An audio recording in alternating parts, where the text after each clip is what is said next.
A country that does not reward its heroes is not worth dying for. It is the reason why this Farmers' Day idea is very, very important. But we cannot talk about or speak of this Farmers' Day without also going back to history and remembering or identifying whose idea this whole Farmers' Day came to be. And I think the Minister of Agric must take note of this, and next year they must do whatever it takes to honor the person, the originator of this whole Farmers' Day idea. We tend to overlook some of these things, and it demoralizes a lot of people. There is this gentleman, he's an elderly person anyway, and interestingly he's also in this administration. Mr. Mike Kofi Afro.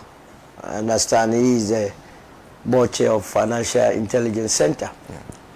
You see, in 1983, you know the history of this country. We had gone into a very terrible drought situation. There were bushfires everywhere.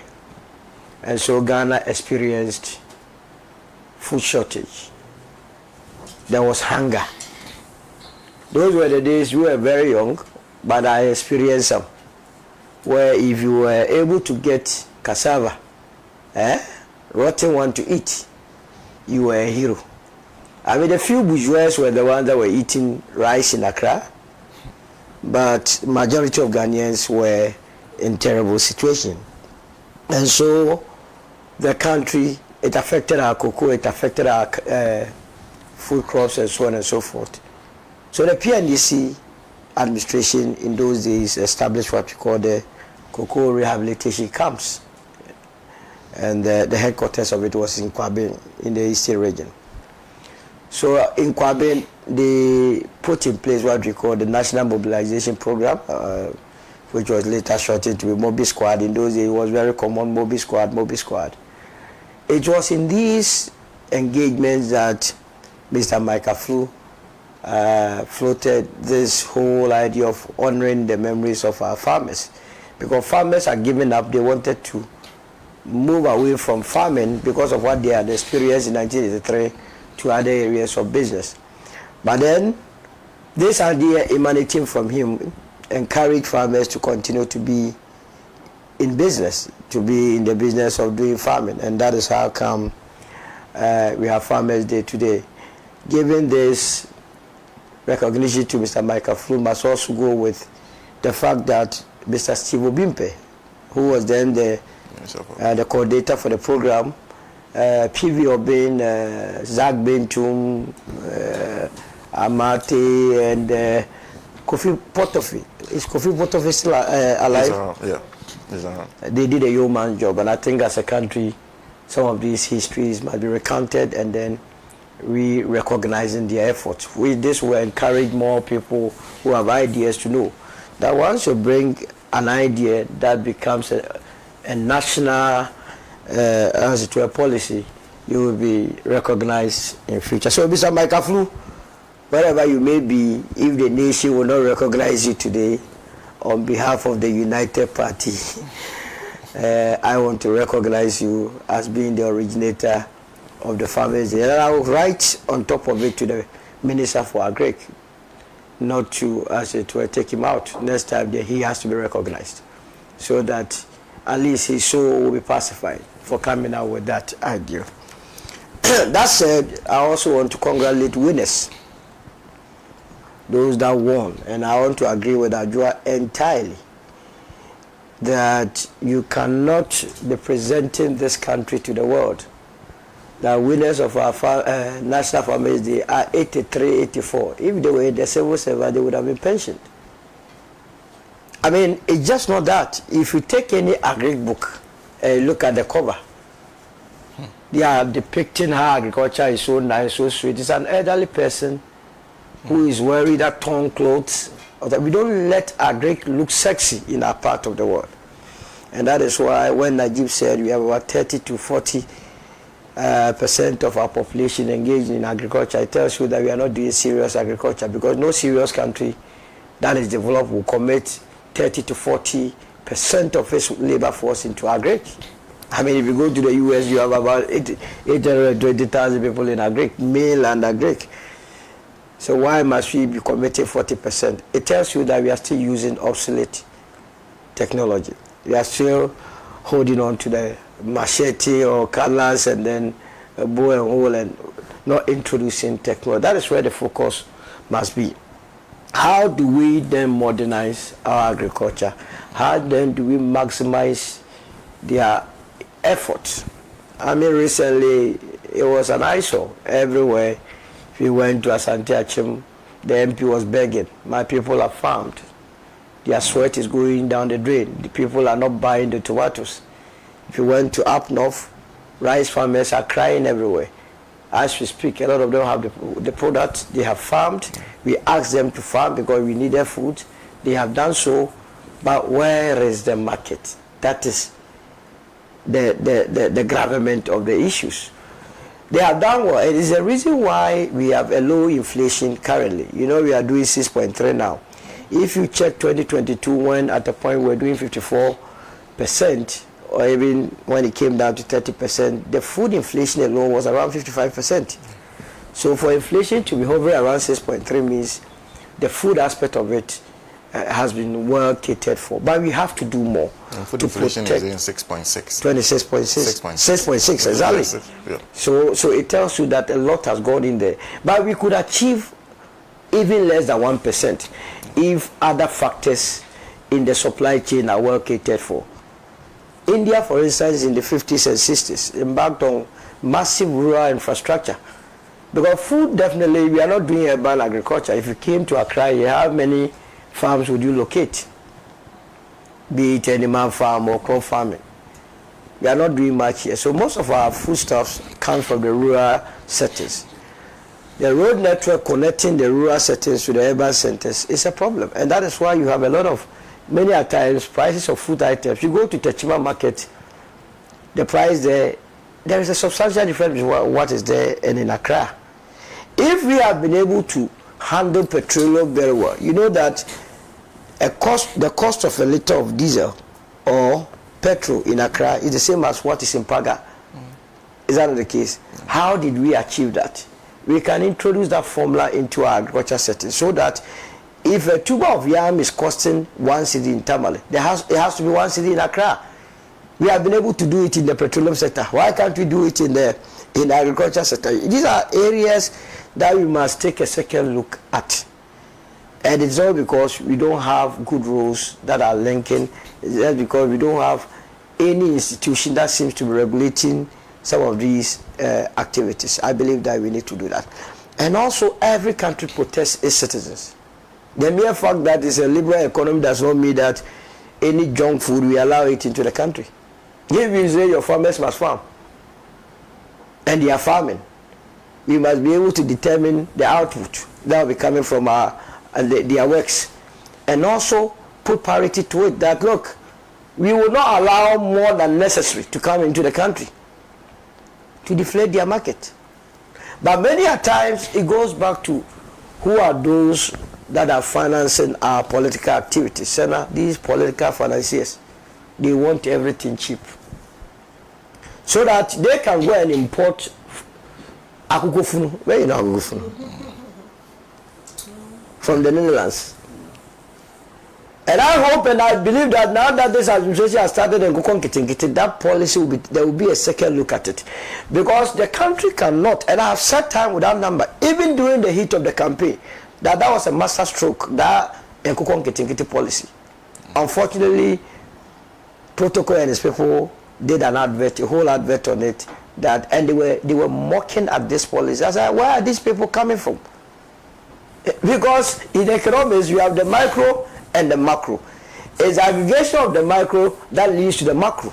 So if you are doing Kukonkitingiti, households are taking it very serious, individuals are taking it serious, the aggregation of your output will then reflect nationally.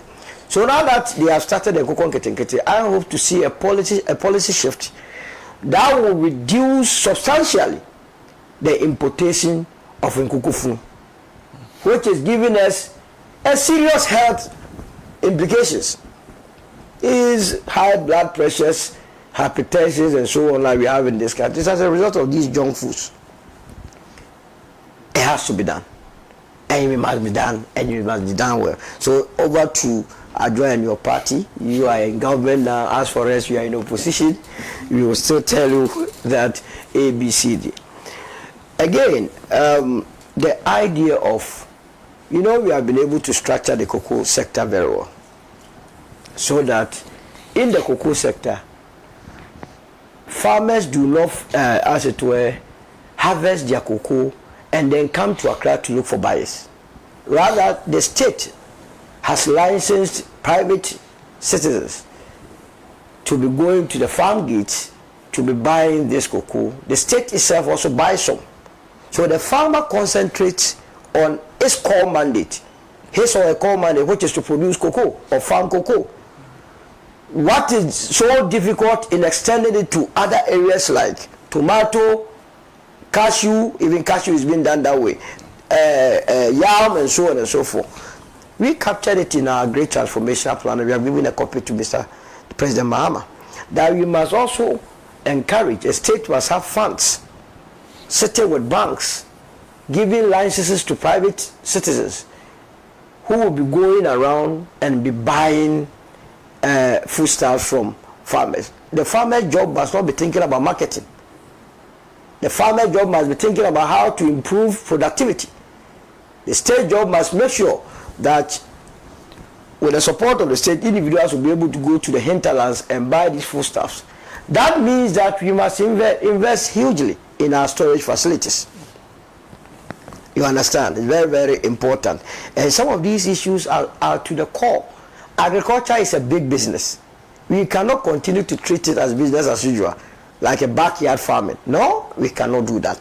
We must modernize it, introduce all these people into the equation so that they can be buying the foodstuffs, stored some of it. Because in West Africa, whether we like it or not, countries are facing starvation. If you go to Niger, it doesn't look good. If you go to Mali, it doesn't look good. If you go to Burkina. So this is where, with the coming into place of these private individuals, they can begin to identify markets within the sub-region. Fortunately, we even have AFTA, Africa Continental Free Trade, that is supposed to open all borders for us to enter markets within the sub-region. You are talking about 3.4 trillion economy, African economy.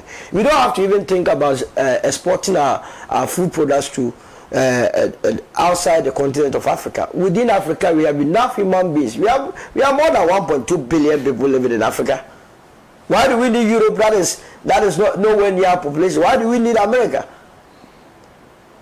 So we must be thinking along that way.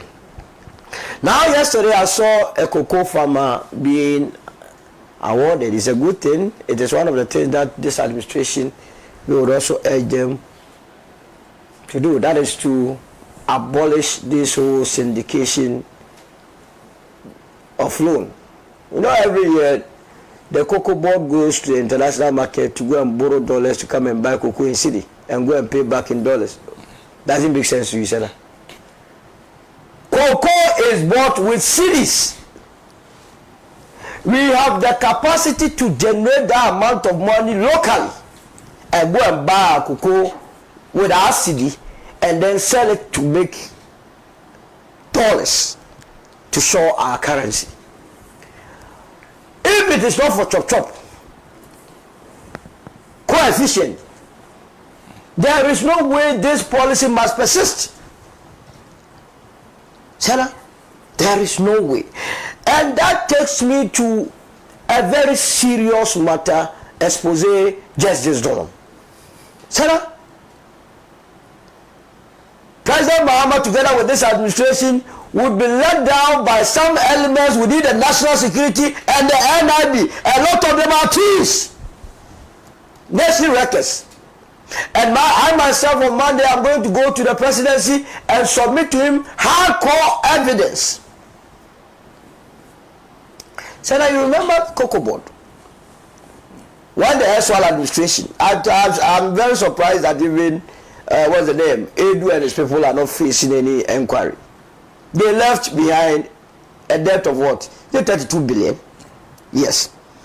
One of the reasons why their debt ballooned to 32 billion was the fact that where they did not need sacks, they had ordered for sacks up to maybe 2030 or so. The Kokomo didn't need it, but because of what to end up in their they want to line up their pockets, they were just ordering or placing orders for sacks, and they were paying in advance. So some of the sacks have come. In 2024, they were clearing them to some of the warehouses of cocoa board. And so there was a change of government. Rightly so, the Ghanaians saw that Protocol and his people, they were not doing justice to the economy. They were looting. And so there was a change of government. Now, a change of government, quickly those that were clearing the jute or the sacks for cocoa board stopped. Senna, do you know what they are doing today?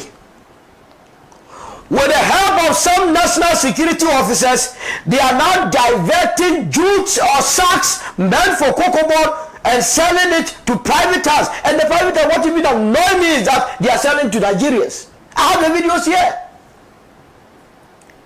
Only this door. That warehouse closer to, what is it? What is the name of that pastor's university at the Wenda area? Central University. Now you know yourself, and you know I'll come after you. I will not mention your names. I will give it to you if you are not sacked.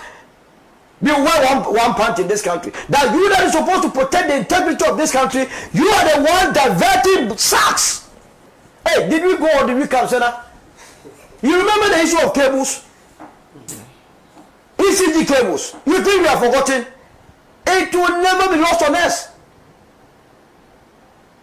This administration must shine their eyes. I sympathize with the president. I see the president wants to leave a legacy. But Mr. President, there are a lot of elements within your administration. They don't care. All they care is to line their pockets. But Mr. President, we will help you by identifying them to you. By now they know. The matter has reached headquarters. You are selling sacks meant for cocoa board to Nigerians. And they had the impetus, boldness, to be confronting those Ghanaian, patriotic Ghanaians that sacrifice their sleep to go and do that. Now why are you chasing them? Hey! Ghana will be sweet in the coming days. Senna, this is what is happening. And it's so sad. So, once you are able to curtail all this, then the country will be making a headway. Let me also pat the back of the Minister of Agri. I think he is doing fantastically well. Given the necessary support, he will definitely take this country somewhere. But Mr. Minister, you alone cannot do it. It's the reason why you have to sharpen all your agencies. If by any design, any of your agencies are still living in the medieval ages, the Stone Age, clear them. You know, a lot of people have not lived on. They have not moved on to understand the reality of this world today. Where the world is today, it is not about your 18th century thinking. You must always be abreast. What do we do to help the minister to modernize the sector? It's very, very important. Very, very important. Because the minister can have all the ideas. But one person, what can he do? He must. Now, going for the minister together with his team must also zone Ghana into either three zones or four zones. We have said in our great transformation plan, I'm very happy always that we gave a copy to this administration. We were going to make the 5 northern regions the food basket of this country. Because they have abundant, what's the name? Lands to be able to do that. The northern, the upper east, the upper west, the savannah, and then the northeast were going to be the food basket. And we were going to develop the Pualugu Dam. And that reminds me the mention of Walugu. Senna, $12 million choppable dollars was given to a contractor as mobilization to go to site and turn the Walugu Dam. His candidate Mahmoud Bawumia told us that Walugu was almost done. You remember protocol, or you have forgotten? It was done. Hey! This country things are happening. They got to Bole. I understand they share the money at Bole Junction. $12 million. They were sharing it like biscuit. This former administration. What is this administration doing to apprehend those corporates? Because stealing is thievery. Pure thievery. But this administration must not think that we will forget. We don't have that syndrome. Walugu, which was captured by the Auditor General's report, and we cannot go for the money. We have another silly one. You know, from Tapali to Walawale, we had an Indian man who came all the way from India to come and collect our $29 million that he was mobilized to site. You know that? That money to us not come. Hey, this country, bah! So they only come and steal. And they don't want to go after them. So the Walugu money must be immediately returned back to the state so that we go back and fix. If they don't want to fix Walugu, we can use it for other businesses. We have a lot of issues in this country that we can use $12 million to deal with. Once we do that, Senna, once we do that, we will be fine. I'll end by wishing all our farmers, they are poor. Senna, don't forget, our farmers are also poor. Various administrations have promised of providing a housing scheme. It has not materialized. We need to continue to fight. And we can fight and get them the right results by formalizing the agriculture sector. There are a lot of farmers in this country, we don't even have their data. And to conclude, Senna, you know ADB. Yes. What's the full meaning? Agricultural Development Bank. Agricultural Development Bank. Senna, thank you very much for providing me with this full name. How did Agricultural Development Bank all of a sudden turn into a bank that only finances people that are going to China to go and bring imported goods to this country? How did we get here, Senna? Somebody must explain to me. That a bank that is supposed to go into the aid of farmers, providing them with what? Cheap financing. When you go with farming business, they don't want to hear. Listen, they are interested in what? Those that are going to either India, either China, either Ajagadar, either Haiti. What is this? I hope and strongly believe that the new management will take a cue and begin to go back to the founding principle of that bank, which is to go to the aid of farmers. Our farmers, most of them have not been to school. When they come to your place, don't load yourself up on them. Let them feel at home. Take time and listen to them. They did not attend your Legon, your KUST, your Harvard with you. They attended my early. Take your time and explain to them. And Ghana will be a better place. I will end it here.